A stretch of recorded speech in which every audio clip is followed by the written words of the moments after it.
No nonsense.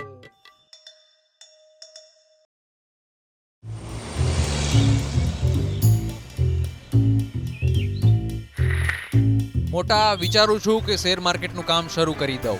આમ તો કરી શકાય, પણ કમાઈ કમાઈને દેવાનું કોને?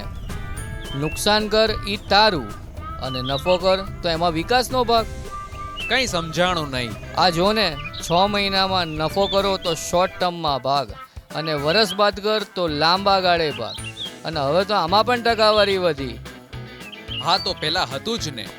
હા, પણ હવે વિકાસ જાજો ભૂખ્યો થયો છે, એટલે હવે વિચારું છું કે બધું બંધ કરીને બેરોજગાર થઈ જવું. એમાં શું ફાયદો? મોટા, એમાં ફાયદો જ ફાયદો છે. આપણો વિકાસ કેવો છે? કમાણી કરે ને એને પાસેથી કોરડો મારીને રૂપિયા લઈ લે, અને કંઈ ન કરો તો સામેથી રૂપિયા આપે. આ તો એવું થયું કે કરે ઈ ક્યાં ગયો અને નથી કરતો ઈ અહીંયા રહ્યો. આપો એને આપો, રૂપિયા આપો. હા, કે આપણે ત્યાં કામ કરવા કરતાં કંઈ ના કરવાના ફાયદા જાજા છે.